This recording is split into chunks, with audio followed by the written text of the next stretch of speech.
My name is Rasmus Bro. I'm a professor at the University of Copenhagen in Denmark.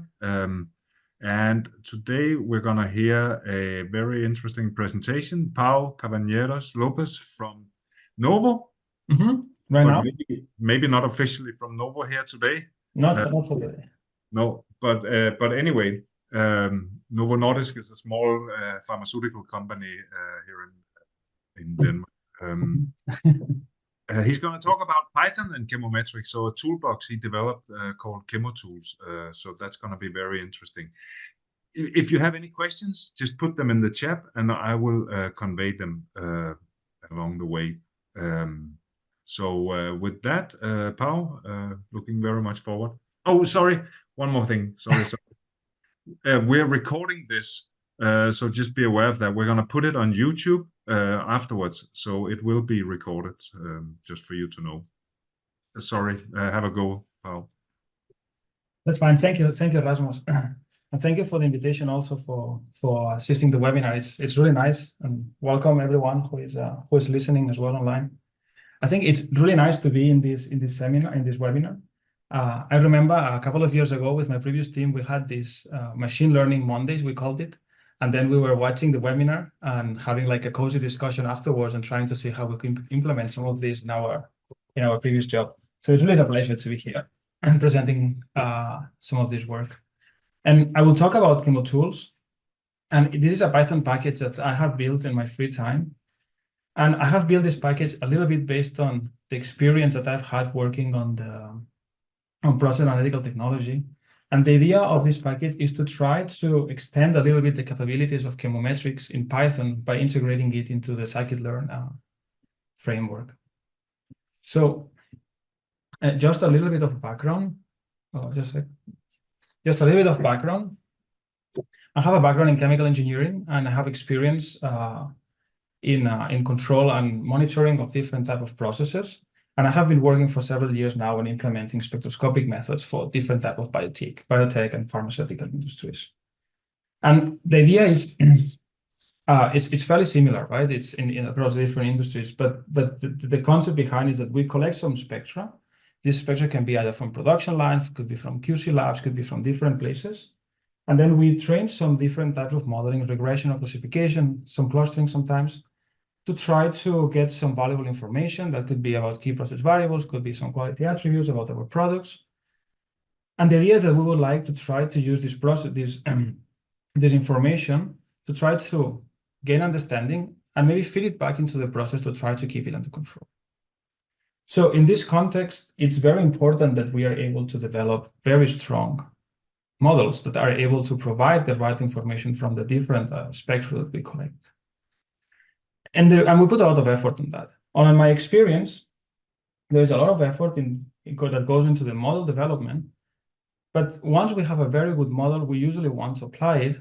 And many times we do not want to apply it on a single site, but sometimes we want to apply it on many different sites. And this is, for instance, if we have different QC labs where we would like to implement a specific method, or could be, for instance, if we have a specific model for a process that we can deploy on different factories or in different production sites.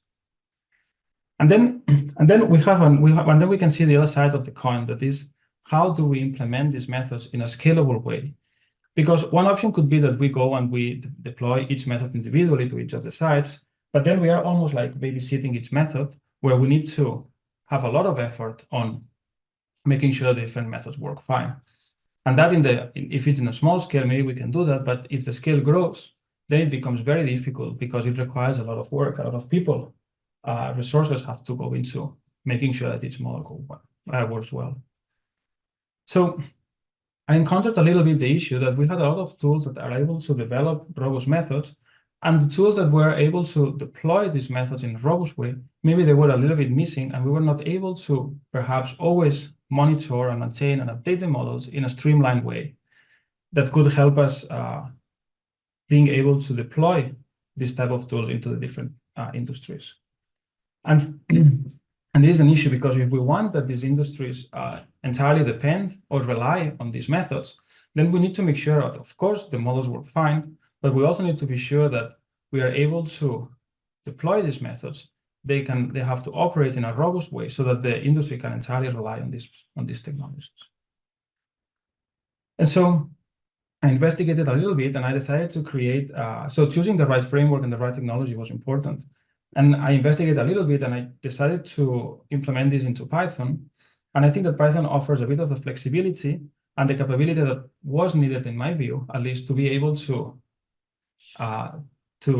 ensure a robust development and deployment and implementation of these models. So when we look into the Python environment, I think that it has several very important points that make it a good technology.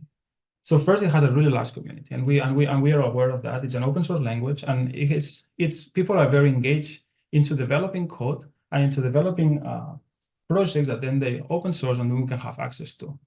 This is nice because it's a very, very rich environment. But on top of that, there is a lot of the developments that go within the machine learning field that have the reference libraries within Python. And that could be, for instance, scikit-learn for more traditional classical machine learning. But then we also have other frameworks such as TensorFlow or PyTorch for deep learning applications.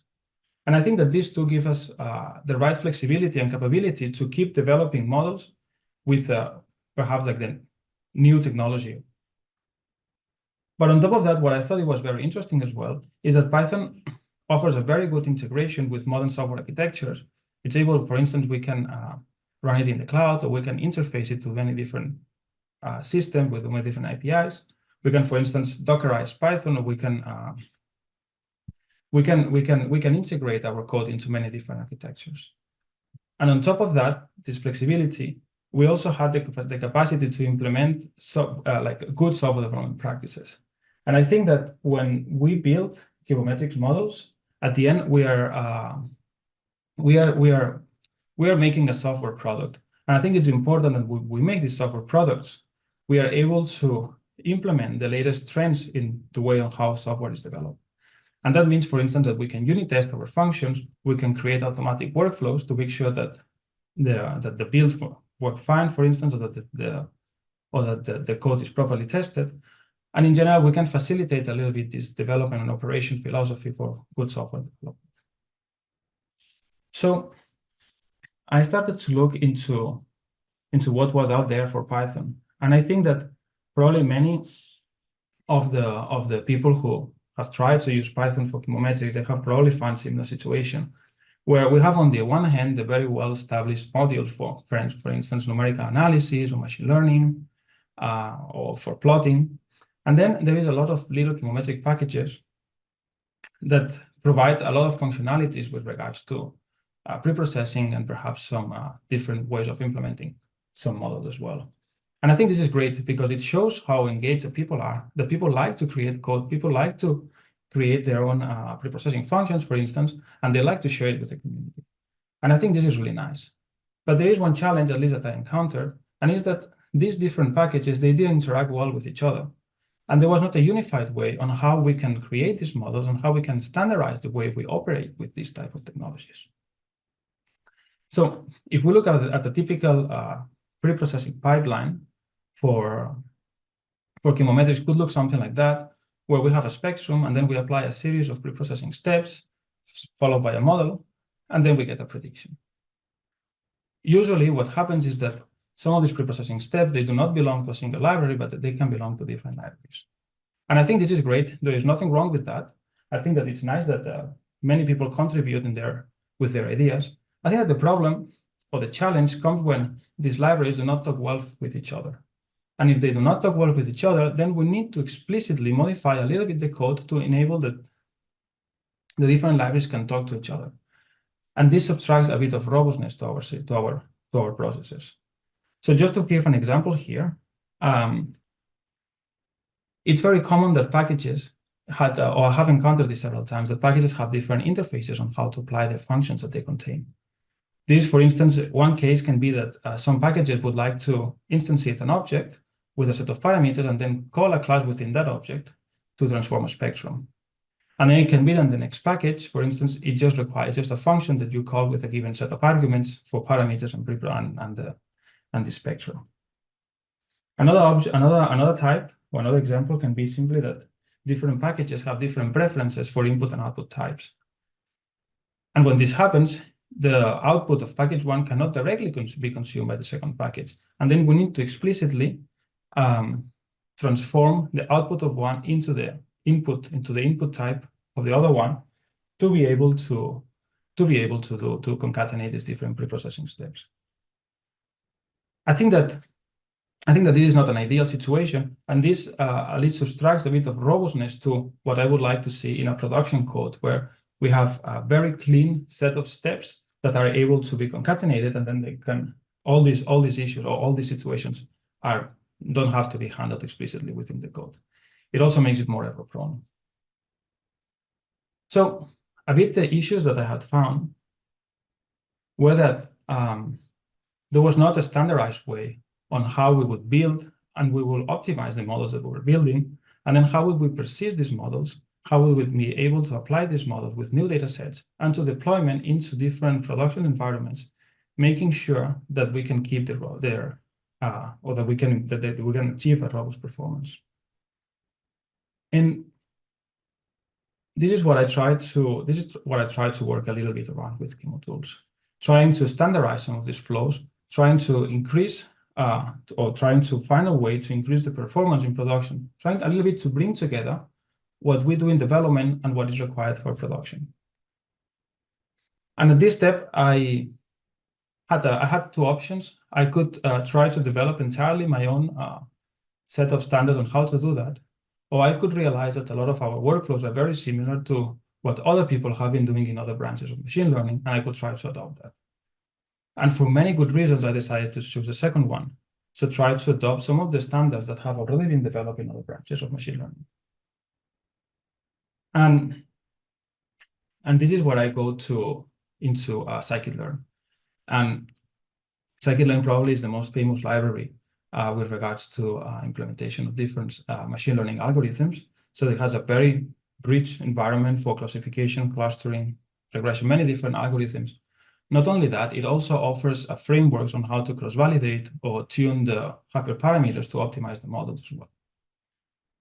And on top of that, it's a very rich library of contribution. There's a lot of people who contribute to the library, and it has a really, really active community.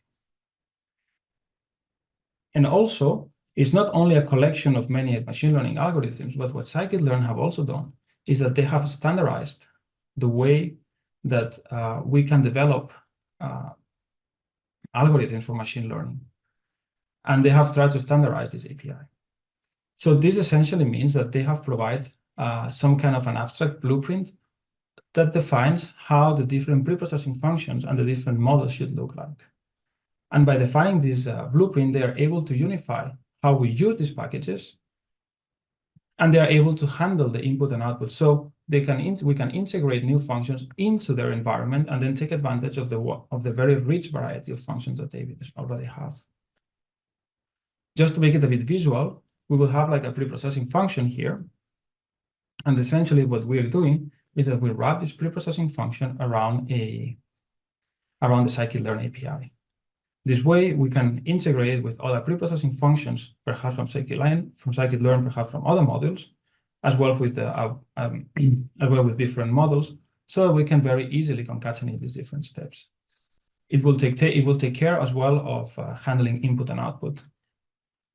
And I think that this is very powerful because this allows us to integrate a lot of the chemometric workflows that we are already having into a wider machine learning environment that has been developed for several years now in the Python community. So that's essentially what the idea behind Chemotools is, to be an open source package to try to integrate many of the preprocessing steps that we have been developing in chemometrics, and then try to implement them within the scikit-learn API. And the idea, again, is to try to bring together a little bit those tools that we have in development with those tools that we will need for operation of our code, so we can bring these tools a bit closer together, making it robust to develop and deploy the models, and then to monitor it, and then to be able to maintain it within a very close flow.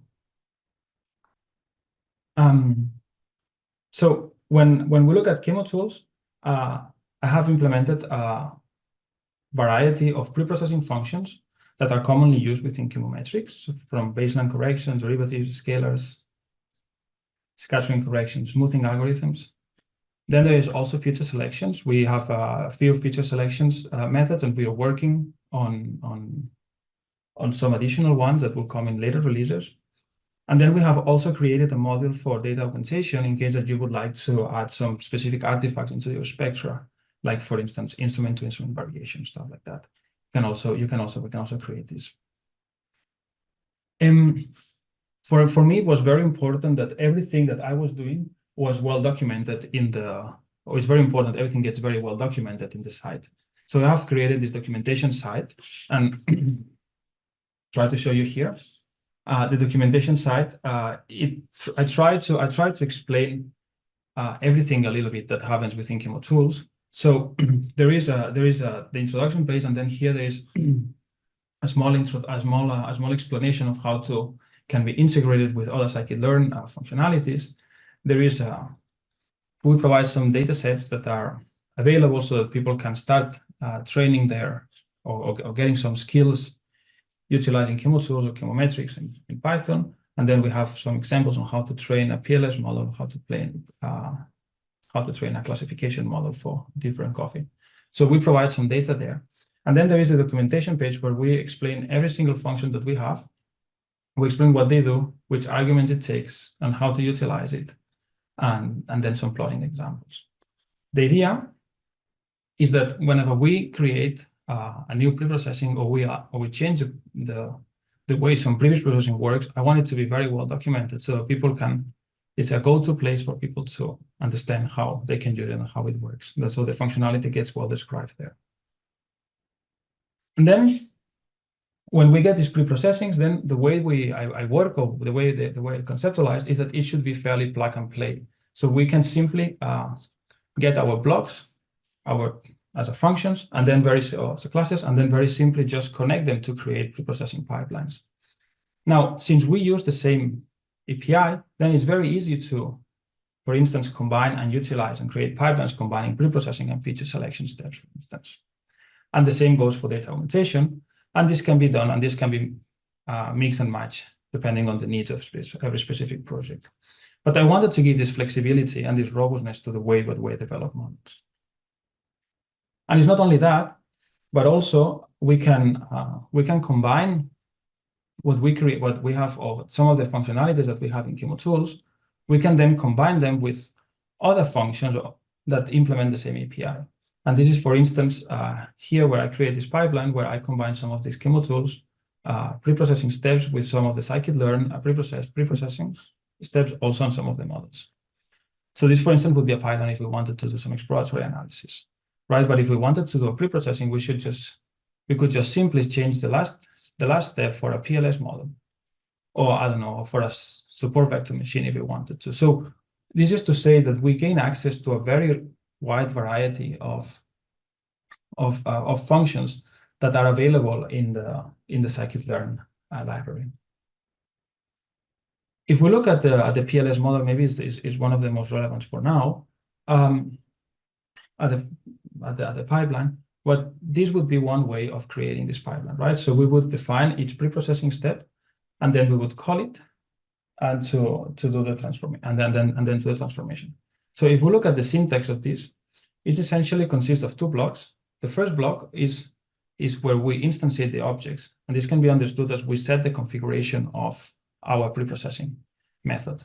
So for instance, if we look at the Savitzky-Golay, we would set the window length, and then we would set the polynomial order, and then the derivative, the order of the derivative, right? This will set the configuration, and then we would pretty much call the functions or call the fit or the transform method to execute the change, so that we can transform our specs, so we can preprocess our specs, our data. Down here we have a PLS. The PLS is not a preprocessing, but it's a modeling. So it's what in scikit-learn they call an estimator, and then it has a different method. It doesn't have a transform, but it has a predict method instead. This is one way of writing it, and it gets a little bit wordy, and there is a bit more elegant, an alternative, bit more elegant way of writing it. And this is to directly call for the create the pipeline object. And the pipeline object is essentially a list of all the different pre-processing steps that we want to do and how we're going to configure them. Once the object is created, then we just need to we can just call the fit methods and the predict method, and then we can use that to predict our spectrum. This way, it becomes very clear which pre-processing steps we are doing to our data, and the code becomes much more clean. So one of the questions that can be is like, okay, this is nice, but I would like to bring it a bit further. And then, for instance, I would like to know how I would optimize hyperparameters. For instance, and something that's very common to do is how I would try to optimize the number of components for a PLS model.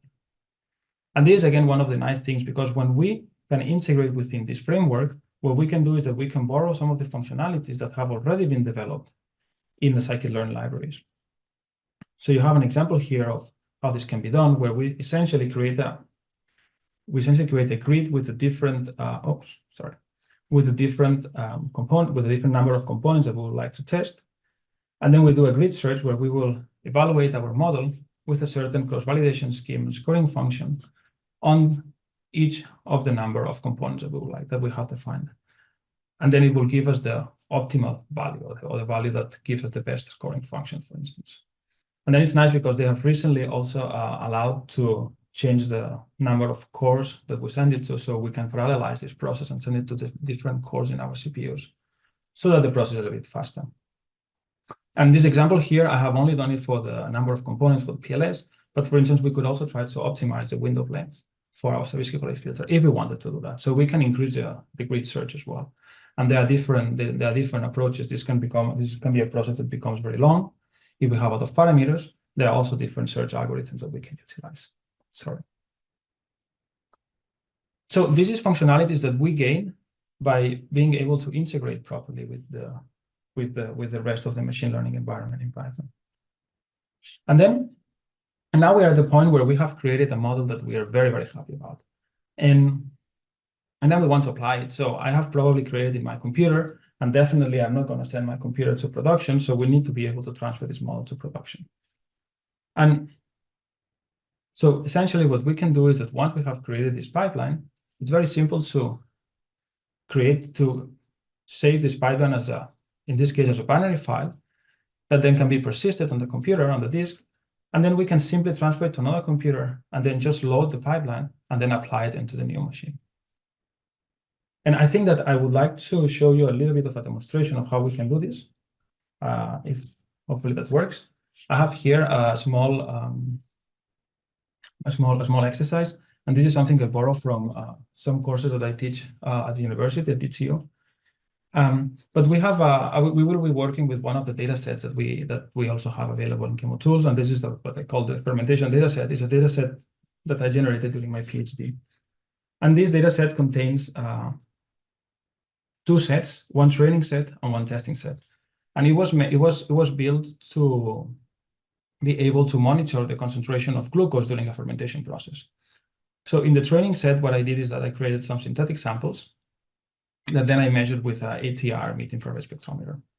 And the synthetic samples, I have the reference concentrations with HPLC. And then I have a testing set in which I essentially have online data from a fermentation process that lasted about 30 hours, something like that. And then I have all the spectra, and then I measured every hour. I took a sample and I measured for HPLC, and then the spectra. I measured the spectra. I think it was every minute and a half or something like that. So we have a slightly longer matrix, bigger matrix. Well, this one is like a very small and wide matrix. Only 2-to-1 synthetic samples. What we're going to be trying to do today is that I will have the training set, and then we will train. I will show a little bit how we can train a model here, and then how we can persist the model, then how we can load the model, and how we can test it with new data. And I will try just to demonstrate to do that with using some of the tools that we have in Chemotools. So the first thing would be down here would be to load our fermentation data, and that can be accessed from Chemotools.datasets. And we have a training set, and we have a testing set as well. The idea is that once we can just call these functions, and then we are going to get our and then we will get our spectrum, our reference data. So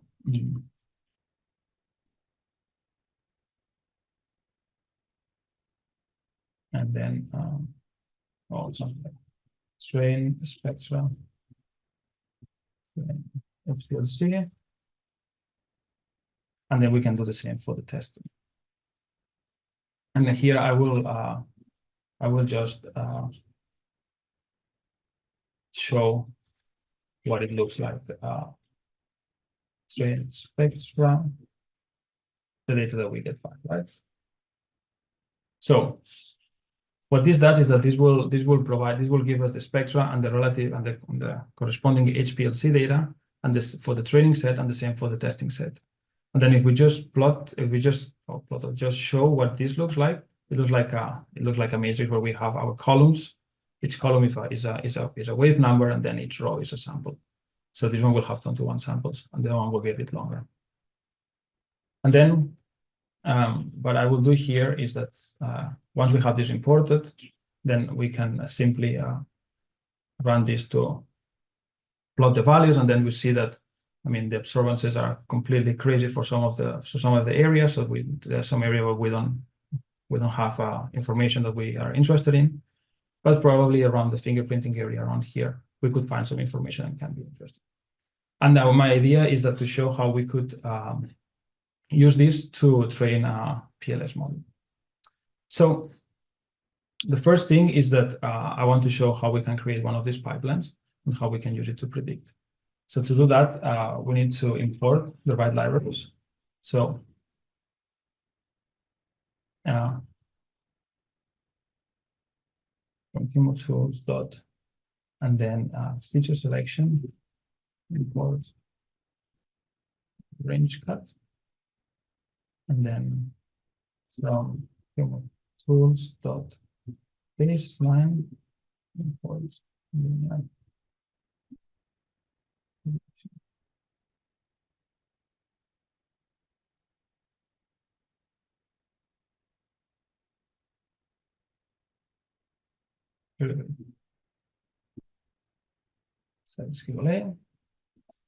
Then here the mean center, we are not going to get it from Chemotools, but we will get it from scikit-learn. So from scikit-learn.standard scalar, and then we will also import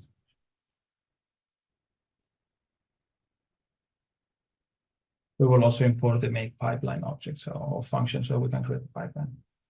And then we can come down here, and then we can create our pipeline as a score pipeline, and then we could call the range cut function, and then say, okay, so start maybe at 950 nanometers, and then end at 1,500, so we cover the fingerprinting region, and then use the wave numbers.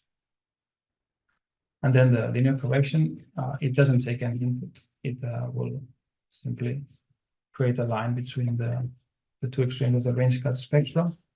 And then the Savinsky-Golay, this one does contain some input. So the first input is the window length, and then the polynomial order, and then the derivative order. And finally, we can use a standard scalar, and we would like to mean center, but not so auto scale. Let's say we can just set that this one. Right, so this way we can create our pipeline. Again, I know some of the inputs by heart, but all the documentation is here, so we could just go here if we wanted to know how to use the Savinsky-Golay filter, and then see exactly what is required and where we can import it from. And I also find it, I mean, I even find it very useful. But then now we have the pipeline, and then we could say that the spectra processed would be our pipeline, and then calling the fit transform method, and then on the train spectrum. Now we can run it, and I have already written the code to make the plot, so I don't have to do it now. But essentially, we can see the preprocessed spectra already. This is what we have been doing here. So if we wanted to change or to add different preprocessing steps, we could just add steps here, or change the configuration of the step that are already. But next, now we have a pipeline that we would like to test if we could create a model from. So we would do that we will try to recreate the same pipeline and add the PLS model at the end to try to train the PLS model. And I have already made the imports here to make it a bit faster. But the main difference is that we are importing now the PLS regression model from scikit-learn, and then we are also importing the grid search from scikit-learn to try to find which would be an optimal number of components for our. So the pipeline here is exactly the same as before. It's just that simply now I have added the PLS regression. I have set the number of components to 6, and I have said that it will not. I don't want that the automatic scales our data, and then I have created here the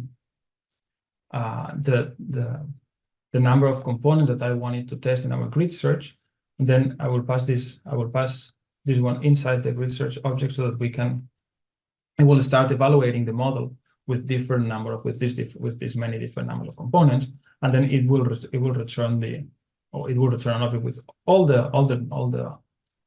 the scoring values, and then it will give us which is the best, or with which number of components did the model perform the best in our specified cross-validation scheme. So I can run this one, and it tells me that the optimal number of components for this case is 6, and this is the score value. So, I mean, now because we're doing a demonstration here, but I would probably typically explore a little bit more how the scoring value performs with 4 or 5, 6, and 7 components to see which would be a better or the best option. In this case, I just take 6. I just take the value of 6 that has given the grid search. And now we can simply train the model, or we can simply use the already trained model with 6 components that we have found here to make predictions on our testing data, on our training data. So we could call the pipeline, and then we can call the predict method on the train spectrum, and this will produce a predicted value. And then we can plot our predicted value with the measured concentration of glucose, and then see how the performance of how the prediction looks like. And to this end is all fine, right? And then we can be very happy. Perhaps we're very happy with this model, and then we get very excited and say, okay, now I want to test it. I want to try to see how it would perform with our fermentation process. So we can do that very simple. Imagine that I would like to send this model to another computer, and that's often going to be the case. So what we can do is that we can save this model into a file. And in these cases, it's often a very good idea to have a context manager here. But I could say what I can say is save the pipeline that we have created into a file called pipeline.joblib. And this will create a pipeline object here that then we can save, and then we can read. We can save, and then we can simply open it in another computer. In this case, I will open it within the same computer. I will just give it a different name. We'll call it loaded pipeline. We'll just give it a different name to show that it's not the same, but it's the pipeline that we have loaded from the binary file. And once we have loaded the pipeline, we can just simply use it as we did before to make predictions on the new data. So simply we get the pipeline, and then we call the predict method to test on new spectra. And here I have a bit of functionality to adjust the plots. And if we run it, then we can see how the prediction has been made, how the model has predicted. So what is happening within this pipeline is exactly what we have described up here in this here, right? So before it will get a raw spectra, and then it will do a range cut in between this interval. It will do linear correction with Savitsky Golay. It will center the data, and then it will do the PLS. It will do a PLS or prediction using a PLS model with 6 components. And this is completely independent data that we haven't used for the training. So this was a bit fast, but this is a bit of a demonstration of how we can use these different functionalities and how we can mix functionalities coming from Chemotools with functionalities coming from scikit-learn. And I just want to say that there is a quite a big description of how to train, or more detailed description of how to train or how to do this process we just did in the documentation page. So if someone is interested, you're more welcome to. You're very welcome to just go there and look at it. And I have tried to add text and try to add explanation as well on why we're doing the different things. So going back to the presentation, there are some more exciting things as well. And if maybe some of you are also like me, who also like to investigate different things, and I like to do research on autoencoders and try to understand how they dimensionality reduction can work, or how can they perform for dimensionality reduction. But nowadays there's a lot of talk about deep learning, and there's starting to be some applications of deep learning into chemometrics as well. Some of them are not so new, some of them are newer. But the idea is that in Python, there are two big frameworks to develop deep learning models. And that would be one PyTorch, and the other one can be TensorFlow. And if you're a person who used PyTorch, there have been some very smart people who have developed this package called Scorch, which is essentially a wrapper of the scikit-learn API around a PyTorch neural network. This means that now, with this model, we can very simply integrate deep learning algorithms within our regular pipelines, as we would do with any other scikit-learn model. And I think that this is also a good example that the benefits that we gain when we try to integrate with some of these mainstream machine learning libraries. So, developing Chemotools, I think that the first thing is that Chemotools is an open source software, and it's entirely hosted and is managed through GitHub. And have a GitHub page where the whole code is available, and people can go and can look and can provide some feedback. And then people often reaches out from different channels, and they try to, and then maybe they try to suggest some changes, or they try to come up with new ideas and so on. And I think that's really nice. And then what we try to do is to have an open discussion and in the issues file. So what we typically do is that they open an issue, and then they suggest, okay, we would like to, for instance, in this case, have an SPC file format reader, or integrate a TensorLi for n-way data. And then whenever I have the time, then we can have a conversation about that. Then we can see whether it makes sense or not. And then if it makes sense, then we decide how we're going to proceed, if someone wants to contribute, or if I want to, or if I have to develop it myself. And then we usually create a branch from there. We develop on the branch, and then we merge the branch when the moment is ready, and the project is mature enough. So I try to always keep the project around two key ideas. And the first idea is that I want to have a full integration with scikit-learn, and I think that that's what gives a lot of power to the project. I want the different functions to implement the right APIs from scikit-learn, and I want to keep up to date with the newest developments in scikit-learn. And just as an example, sorry for that, is that if someone likes if someone likes a lot of data frames, there's been this newer data frame for the last year or so, this newer framework that is called Polars, that it's a little bit like the Pandas data frame, but it has performance improved. And they will implement this in scikit-learn 1.4, and once it's implemented in scikit-learn 1.4, then we already have an issue that we will try to develop this for, or to implement this for Chemotools, so you can have access as well to use Polars as your data structure. Another thing is that it's very important for me to keep the robustness of the code base, and that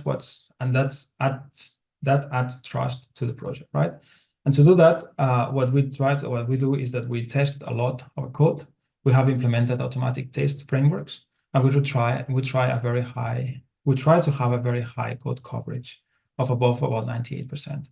This means that about 98% of the active lines of our code have been tested. They are test covering that. So it's just to make sure that the code is saying what we say it's doing, or is doing what we say it's doing, and to be sure that we are developing something that is robust.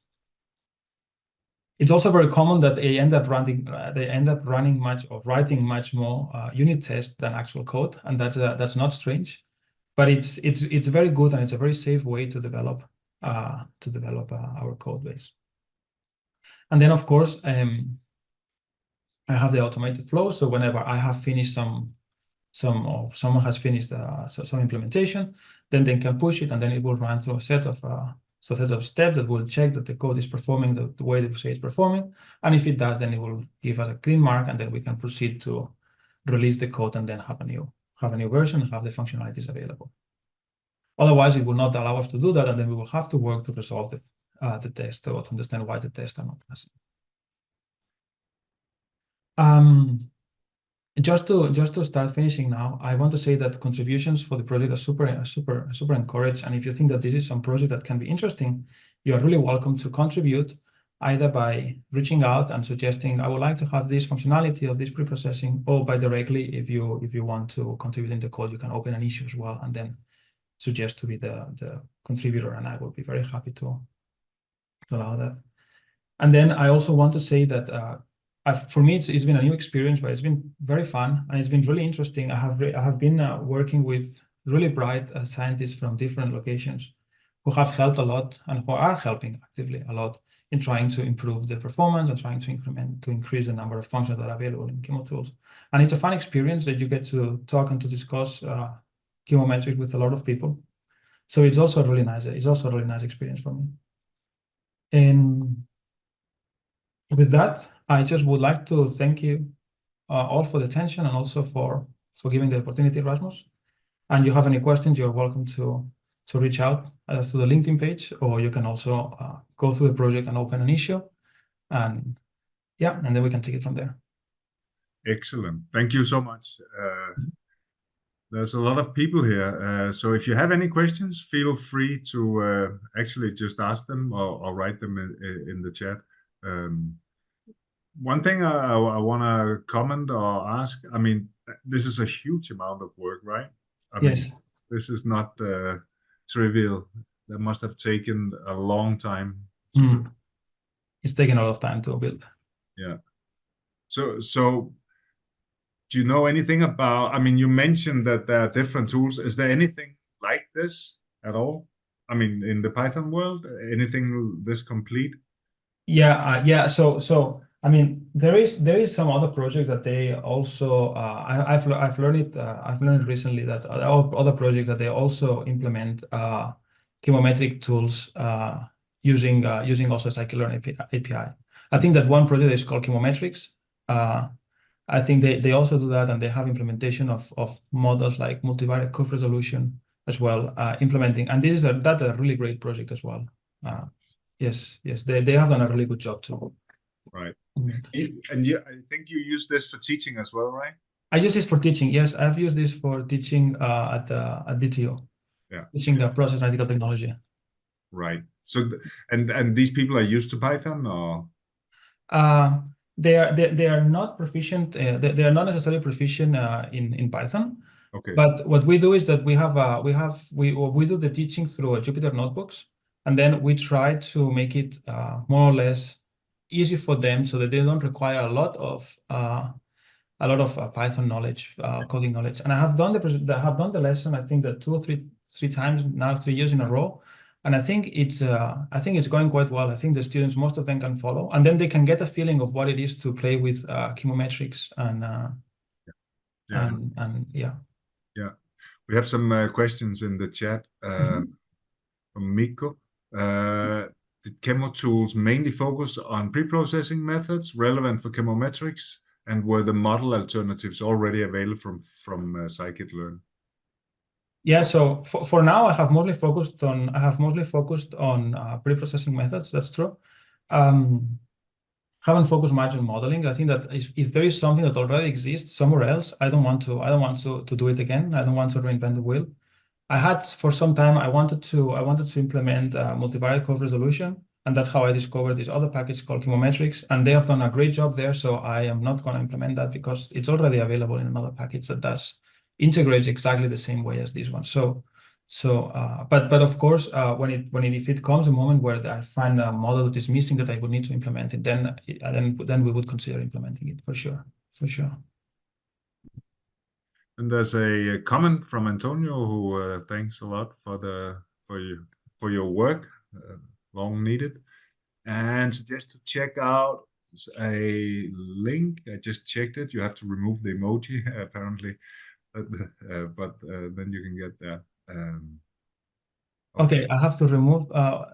It's just if you click it, it'll include the emoji, and Okay, emoji is yeah. not accepted as URLs. So, but as soon as you remove the emoji, the link is fine. I mean, Right. yeah, it's a detail. I just checked it. I haven't read. Mm. Any plans for adding pre-processing methods for fluorescence, excitation, emission matrices? So that's a very good question. That's a really good question. And it's definitely not my strongest suit to work with this type of methods. But I would definitely like and consider that as fluorescence is becoming also a very important tool in process analytical technology. So definitely, yes, I would really like to investigate that. Adding different pre-processing methods for that. Yes, definitely. And I think that there has been someone else already making an issue asking for implementation of methods for higher dimensional or higher order tensors. I saw that one in your GitHub. Yeah, there was a question. Yeah, Yeah, exactly. which Exactly. caught my interest. Yeah. Yeah, I can imagine.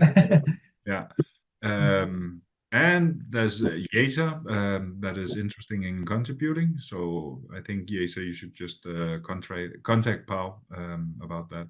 Yes, yes. Any person who would like to contribute, who has some ideas, or who would like to to to add additional methods and so on, most welcome to reach out to me to open an issue if you see something is missing, and then you can and then we can talk about it.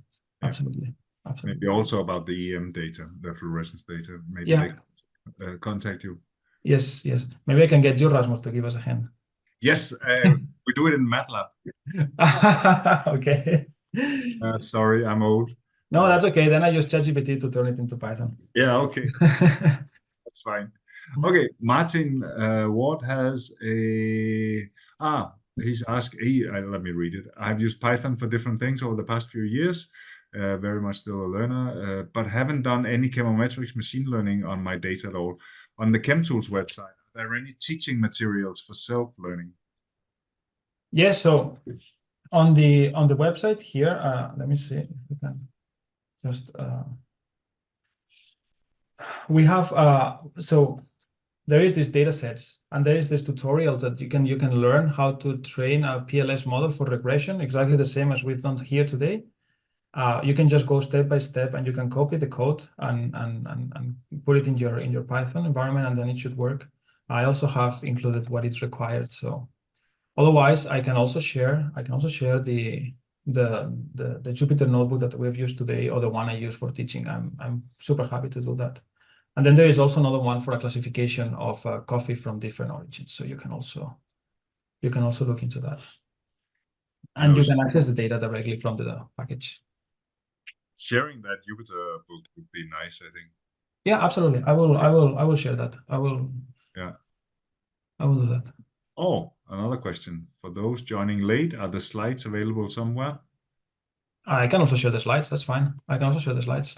I don't know how we would do the sharing though. That's a good question. So you guys would either have to mail Pau or mail me. So Pau, if you mail me the slides as well. Yeah, I will mail you the slides. Yeah. And maybe I can create a small repository so that I can put all of that in there. We will put the video on YouTube, on our YouTube channel. And if there is some kind of location for the slides, I can add it in the YouTube, but it has to be fairly persistent than the link. Yeah. So if you want to be really sure, it's better to either mail Pau or mail me. Exactly. Yeah. Mm-hmm. Or contact us on LinkedIn or something. Yes. Okay. And Sean says, nice. So thank you, Sean. And then there's another message here. I am mainly working with MS and NMR, not so familiar with it and new to this field. I'm just wondering what kind of spectra can it pre-process? Can it pre-process spectra like NMR or MS spectra? Good question. I am not really familiar with NMR or MS spectra, so I wouldn't really know exactly what sort of preprocessing are required there. This is something that we could also investigate. So most of the preprocessing steps that I have implemented here are either for vibrational spectroscopy, NIR, or UVVs. So NMR spectra would need some NMR specific types of pre-processing, and then maybe aligning and stuff like that. So I don't know what you would need to do on mass spectra normally. No. I don't think you do much, but maybe you do. Yeah. I'm not so familiar with those techniques. And then there's a question to me about the YouTube channel. Hey, that's a very good question. If you search for Parafag on YouTube, then you will get to the Chemometric channel. I don't even remember what our channel is called. Wait a minute, I'm not very organized. Let me just see here. Let me give you the name. Chemometrics and Machine Learning in Copenhagen. So, oh, stop. Sorry. Here we are. So I just put the name of the YouTube. Thank you, Maria. That just shows how slow I am. Very good. Okay. Can you suggest some sources for working with EEM and Parafag modeling in Python? So if you had not included the last two words, then I could have helped you really a lot. But you lost me on the two last ones.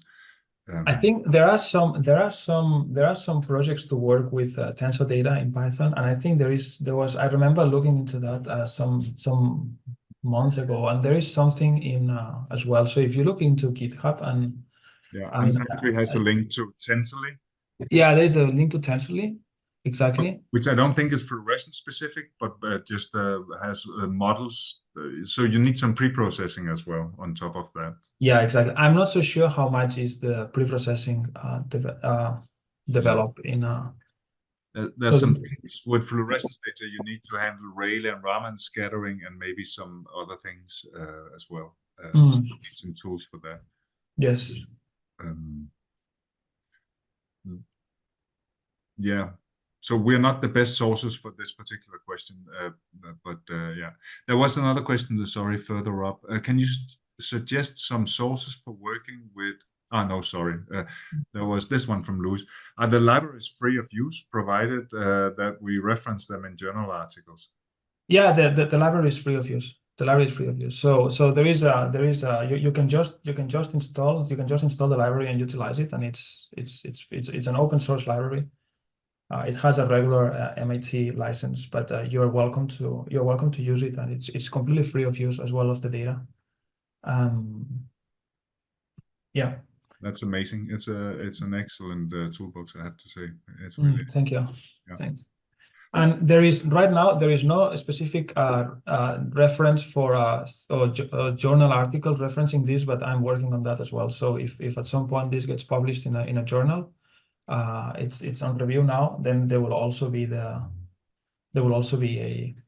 DOE number that you can also refer to, and an article that you can refer to as well. That would be nice. I think that would also be very good. Yeah.